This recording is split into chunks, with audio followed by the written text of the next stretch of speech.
Hello అండి, నమస్తే. Welcome to food express. ఈరోజు మన రెసిపీ వచ్చి పచ్చి టమాటాలు, పండు మిరపకాయలు, వీటితోని పచ్చడి బాగుంటుంది. మీరు ఏది రుబ్బేది లేదు, దంచేది లేదు, జస్ట్ కలిపేదే. ఒక్కసారి ఇంగ్రీడియంట్స్ చూడండి.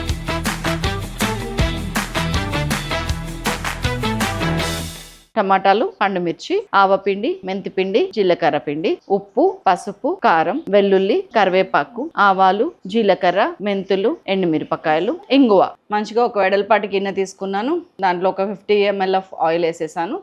దీంట్లోకి కొంచెం ఒక 1 టీ స్పూన్ ఆవాలు, అన్నిటికంటే ఎక్కువ ఆవా టేస్ట్ కోసం ఆవాలు వేసాను, పంట కింద తగిలితే బాగుంటుందని. మెంతులు 1/2 టీ స్పూను, జీలకర్ర కూడా 1/2 టీ స్పూనే. మంచిగా చిటపట్లు అన్న తర్వాత నేను స్టవ్ కట్టేసాను. ఫస్ట్ ఎండుమిరపకాయలు ఒక 2-3, వెల్లుల్లి ఒక ఫుల్ వెల్లుల్లిపాయ అండి వేస్తే చాలా టేస్టీగా ఉంటుంది, వేసేసాను. వేగుతుంది మంచిగా. కరివేపాకు వేసేసాను. ఇంగువ కూడా 3/4 టీ స్పూన్ వేసేసాను. అంతేనండి, అయిపోయింది.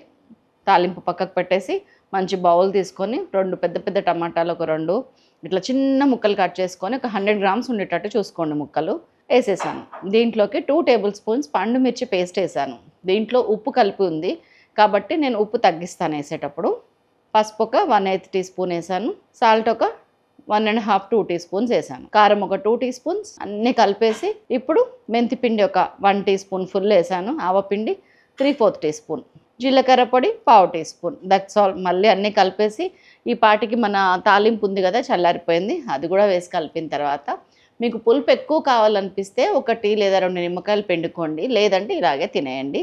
ఇది ఫ్రిడ్జ్లో పెట్టండి, ఎందుకంటే ఉప్పు, కారం, ఆయిల్ అన్నీ సమపాళ్లలో ఉండి ఇట్లా పైకి తేలుతుంటేనే ఆయిల్ మనకి నిల్వ ఉంటుంది. ఇది బయట పచ్చి టమాటాలు కదా, ఫ్రిడ్జ్లో పెట్టుకొని తింటే 1 వీక్ 10 డేస్ ఉంటుంది. That's all. అయిపోయిందండి. అసలు అన్నం కలిపి తింటే చుక్కలు కనిపిస్తున్నాయి, అంతా బాగుంది. తప్పకుండా చేయండి. ఉండనా? Thank you.